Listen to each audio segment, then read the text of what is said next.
Как вы пришли вот к духовному миру, К духовному миру? духовным практикам, к целительству, к психологии? Практически до 30 лет я жила обычной жизнью, у меня был муж, 2 детей, я ходила на работу, да, но единственное, каждое место мне нравилось, очень нравилось, поэтому я никогда не занималась тем, что мне не нравится. Все, что я делала в жизни, все мне абсолютно нравилось. Но это было не то, для чего я рождена. Да? То есть это было не совсем то мое предназначение, а этап, то есть условно до 30 лет был этап моей подготовки, да, этап нарабатывания внутренней силы, но пока еще не совсем осознанно, да, то есть через какие-то сложности, через какие-то деструктивные состояния, да, то есть через какие-то неэкологичные, возможно, моменты. Вот. Но в любом случае нарабатывалась сила и осознание того, что в жизни надо что-то менять. Да? То есть как раз-таки первые 30 лет я приходила к тому, что мне это, все, что меня окружает, не нравится. И я просто начала погружаться в то, что мне нравится. Я начала изучать телесные практики, психосоматику, я начала заниматься своим делом, косметические сначала услуги открыла, да, потом перешла на телесные практики, на массажи, на психосоматику. И вот так произошло погружение в духовный мир, да, то есть потому что я поняла, что помимо тела у человека есть еще и душа, и просто тело невозможно исцелить. Если в душе есть какие-то нерешенные вопросы, с телом работать бессмысленно, да, то есть люди могут годами ходить на массаж, но внутренний блок им все равно вызывает боль, у них вызывает боль. Да? И поэтому я вот параллельно начала изучать и телесные все процессы, да, у человека, как можно человека восстановить с помощью массажей, с помощью психосоматики, и погружаться в духовные практики, ездила в различные тоже ретриты, на обучение ходила по психологии, то есть начала углубляться в психологию, потом уже подключила к этому гипнотерапию, психофункциональную разблокировку и, естественно, личный опыт. То есть личный опыт – это на самом деле ведущее, да, во всем этом изобилии практик, потому что я буквально ездила на обучение, это было не в Сыктывкаре, то есть я постоянно ездила в другие города каждый месяц, обучения были дорогостоящие, то есть у меня была цель, у меня был фокус стать вот тем мастером, который может создать состояние здоровья, состояние счастья, состояние гармонии внутренней. И, по сути дела, я им и стала. То есть я просто ходила и светилась на тот момент. Я просто проходила по улице, там мне даже подружка говорит, по Москве мы с ней идем, она говорит, можно я сзади тебя пойду, позади? Я говорю, а что такое? А я, говорит, посмотрю, как на тебя люди оборачиваются. А то ты, говорит, идешь по дороге, а люди вот так вот оборачиваются и заряжаются одним внешним видом, да, то есть я вот на тот момент просто излучала вот это счастье, и мне даже можно было слов не говорить никаких, просто человек приходил в кабинет, я могла что-то с ним сделать, могла ничего не делать, но он уходил счастливый. И он не понимал, что такое, а это просто было состояние, то есть он заряжался состоянием счастья. И вот как раз в этом состоянии я и познакомилась с мужем, со своим мужем, да, который потом с Питера приехал сюда, и у нас появилась семья. То есть это такое самое-самое раскачанное состояние мое, когда я просто летала, можно сказать, да, то есть, возможно, была какая-то некая степень улетевшести, да, если это можно так назвать, но все равно это опыт. Это опыт, и это классный опыт на самом деле, когда ты можешь просто излучать счастье из любого события. Вот. И с легкостью все решается. Когда ты только подумал, а у тебя уже это реализуется. Да? То есть, когда каждая твоя мысль сразу же переходит в материю. Да? То есть такие интересные случаи были. Даже когда я должна была ехать на какое-то обучение или на какой-то ретрит, и я тогда снимала на тот момент кабинет небольшой в другой части города, около Граней. И я сижу и думаю, так, я уезжаю на 2 недели, кабинет мой будет пустовать, мне нужно найти какого-то массажиста, чтобы он выполнял мои функции. Я сижу, думаю, надо подать объявление.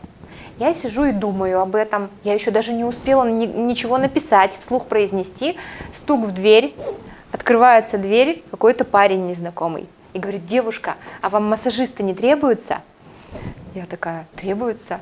И он заходит, просто незнакомый человек с улицы, приходит, и вот так вот ментально я смогла притянуть какого-то незнакомого человека. Но это один случай, а это происходило каждый день. То есть это просто, можно сказать, состояние волшебства, когда ты только думаешь, а у тебя это уже происходит.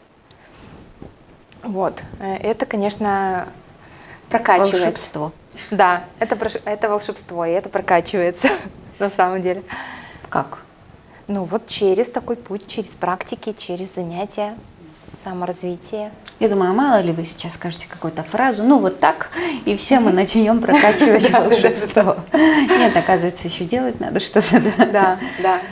Опытные предприниматели, многие говорят о том, что очень важно заниматься чем-то одним. Вы и гипнотерапевт, вы и психолог, вы предприниматель, вы проводите йогу, да, ведь еще? Гимнастику женскую. Гимнастику, женскую гимнастику. И массаж проводите. Вы еще и нумеролог. Как это возможно совмещать все в одном человеке? И вот что вы можете сказать? Действительно ли можно глубоко погружаться во все процессы, если у тебя так много их? На самом деле, да, то есть все, что во мне есть, это мой путь. То есть это путь моего духовного, профессионального и личностного роста. Да? То есть от точки, когда этого ничего не было, и до точки здесь и сейчас произошло определенное время, да, прошло время, и это время, можно сказать, 10 лет. Да, то есть и за 10 лет как раз вот происходит вот это раскрытие, да, то есть сначала я знакомлюсь с телом, да, потом знакомлюсь с тем, что нельзя потрогать руками, да, что называется там духовными практиками, нумерология, школа развития сознания, да, по системе Таро, которая совсем не Таро, а которая именно система, которая раскрывает человека и его невероятные свойства, да, то есть это не про гадание. Потом занимаюсь также вот всеми, что вы перечислили, да, психология, и все это вместе, это просто формирует такую основу, такую базу того, что я могу дать человеку пользу, в каком бы состоянии он ни находился. Да? Но это не значит, что я сейчас занимаюсь всем этим по отдельности. То есть на моем сеансе я могу применить каждое направление как инструмент, да, как дополнительный инструмент.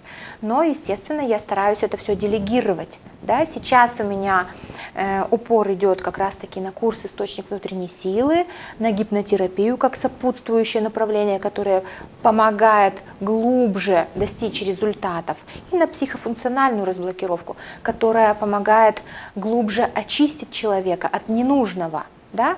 То есть мой фокус это чтобы привлекались люди, да, которые уже обладают какими-то навыками, качествами, знаниями и наполняли пространство центра, естественно, чтобы мне это не нужно было делать самой, потому что у меня есть комплексная такая процедура, да, я ее условно называю гипнотерапией, но в этой процедуре я могу включить любые, могу человека на массажный стол положить, если это нужно в моменте, могу ему сделать нумерологический разбор, если это нужно в моменте, да, то то есть все достается по необходимости, то есть и по сути я уже не 1 год говорю, что я массажем больше не занимаюсь, но не все просто мои клиенты, которые всю жизнь ко мне ходили, готовы переходить к другим мастерам. Но сейчас я стараюсь брать очень мало людей, только те, кто очень сильно, ну, условно, меня об этом попросит, да, и кто только со мной коммуницирует. Вот. Но сейчас у меня есть единомышленники, помощники, да, которым я могу спокойно делегировать с удовольствием. То есть я обожаю делегировать. То есть делегировать — это мое любимое дело. То есть это то, чем бы я занималась днем и ночью.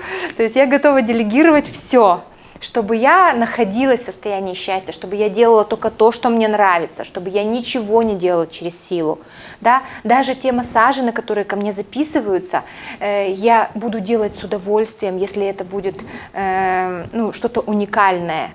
Да? То есть массовости, естественно, ну, в моем случае уже не будет. Но у меня она была, то есть у меня был этап чистого мастерства, когда я оттачивала свое мастерство, когда я просто про человека знала все и даже больше, и когда я занималась именно этим человеком, когда я делала все, чтобы он стал идеально здоровым, гармоничным, счастливым и так далее. То есть это был такой длительный пласт моей жизни, и он даже вызвал некий перекос, то есть из семьи, то есть из каких-то личных временных, да, процессов, то есть я фокус делала только на профессионализм. И это просто был этап мастерства, и это тоже нормально. Это крутой опыт, то есть когда я могла в день по 8 человек принимать, и когда я просто... У меня был такой конвейер из людей, и я с каждым человеком все больше и больше заряжалась, у меня становилось больше сил, у меня отпадала необходимость есть, отпадала необходимость спать, отпадала необходимость какие-то человеческие функции проявлять. То есть это тоже было круто, да? Когда меня спрашивали: слушай, ты мне делаешь массаж, а я смотрю на тебя, а кайфуешь ты. И мне говорят: ты, наверное, сильно любишь свою работу. Ну, то есть, когда ты не устаешь, когда ты ходишь на работу, и ты не устаешь, и ты даже не думаешь о еде, ты не думаешь о сне. И вот на тот момент, когда я уходила в мастерство и в профессионализм, я могла спать по 2 часа в сутки, да, там с 8 до 10 работала, то есть я кайфовала от этого. И вообще не уставала нисколько. Ну и, естественно, еще и дополняла это все практиками своими. Вот, это тоже было, но этого больше не будет. Я от этого ушла навсегда. Теперь в моей жизни должна быть и будет полная гармония. Я уделяю время и семье, и профессии, и себе, и партнерам своим, и коллегам, да, то есть и здоровью своему, и путешествиям. То есть задача человека — все попробовать в своей жизни, что ему нравится, но потом из всего этого создать баланс. Когда у него и дети счастливы, и жена, и муж получают внимание и видят вообще партнера своего дома, да? Когда есть путешествия, когда есть работа, когда есть союзники, которые всегда могут заменить. Я сейчас уехала на несколько дней в Питер, да? Мне это было нужно. И у меня мои партнеры, мои единомышленники, мои коллеги смогли вот все эти функции не остановить в центре. Да? То есть центр не должен переставать работать, если я из него выхожу. То есть это такое место, которое помогает всем, кто здесь есть. Да? Один заболел, другой его подменил. Да? У одного что-то не получается, он позвал еще 2, у 3 получится. Да? То есть это то, для чего должен жить человек, чтобы в итоге прийти к гармонии, когда у него и на работе все хорошо, и в здоровье все хорошо, и выглядит он прекрасно, и дети у него счастливы, и гуляет он достаточное количество времени, да, и спит, и ест. В общем, это то, к чему в идеале приходит счастливый человек, который потом не думает, где я потерял свое счастье, там или там. Да? То есть вот в чем смысл. Анна, чего вы боитесь? Даже не могу сказать. Неизвестности иногда есть страхи, да? Иногда я думаю, что я боюсь неизвестности, я захожу в нее, и я начинаю кайфовать от этой неизвестности. Какое-то время я думала, что я боюсь замкнутых пространств. Я зашла в это состояние, и я кайфовала от него. То есть я на самом деле тестирую. Я люблю ходить по острию. Я люблю вот это вот все я люблю. Раньше, особенно раньше. Сейчас я как будто бы наслаждаюсь просто процессом. А раньше я прямо намеренно заходила, мне доставляло удовольствие вот, прочувствовать все грани, все возможности. А как еще я могу, да, то есть у меня всегда вопрос, как еще я могу, а как еще я могу. И на самом деле, вот раньше, когда я была не прокачанная, я боялась, то есть, может быть, стеснялась чего-то. Сейчас очень надо подумать, чего я боюсь.